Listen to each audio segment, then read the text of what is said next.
$30 million a year for Jaelan Phillips, 4 years, $120 million.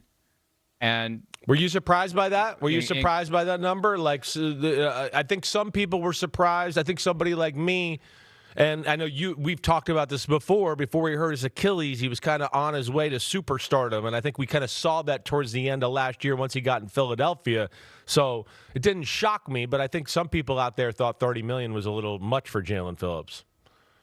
Well, because I think on the surface, where's the production? Yeah, that's what everybody's looking at. Sacks are misleading. Sacks are misleading because, as we know with guys like Jadeveon Clowney, F the play up, the havoc you create. Yep. And there are so many plays that are near misses. Now, some guys are so good that there aren't near misses. It's Myles Garrett, and he has 23, and he probably had a lot more near misses on top of that. But with Phillips, there's never been a double-digit sack season. And, for as good as he was last year with the Eagles, I think he had 2 sacks in 8 games or something like that. Something like that, yes. But he's still, I remember when we saw him in the Eagles uniform for the first time, it's like, is he a different person? Like he looked different. He looked bigger. He looked like, and maybe it's another reason why the Dolphins should go back to the throwback uniforms, but he just looked different. And it seemed like he played different. And we know how much Vic Fangio liked him and wanted him in Philly. And I thought the Eagles would work something out. So that one surprised me that he got away. And I guess if you're going to pay him $30 million a year, at a certain point, the Eagles are just going to say, yeah, they can't keep up. Right.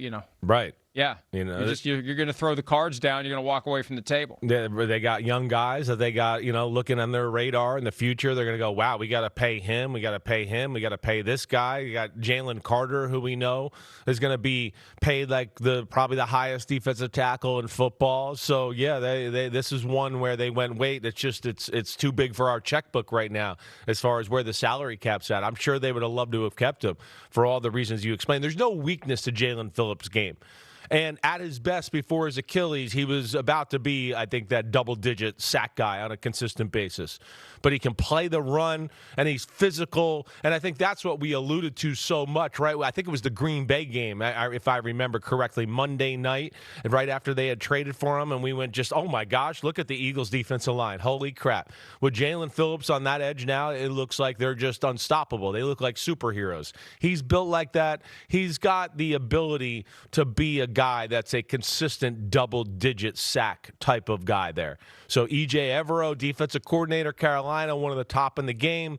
He gets him to couple with Derek Brown at the D tackle position, who's already a game changer. And now you got Devin Lloyd in the middle with 2 pretty good corners on the outside. Like you said, it's a team that's not content with where they were. They've improved themselves, and they're definitely going to be a lot better on the defensive side of the ball this year with those 2 guys.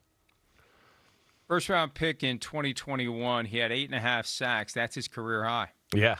It's amazing because, again, what a guy does by way of creating disruption and work against the run and everything, the total package, it's so easy to boil it down to sacks. But that can tell an incomplete picture and an unfair for some players picture. And when a guy who had 5 total sacks last year and 2 in 8 games, I just checked that, 2 in 8 games with the Eagles before he hits free agency to get $30 million a year, the initial reaction for most people is going to be, what the hell? Yeah. But, that hurts the Eagles, and it helps the Panthers, especially with Devin Lloyd. Hi, it's Mike Florio. Thanks for watching PFT on YouTube. Hit subscribe for the latest news and analysis from Pro Football Talk.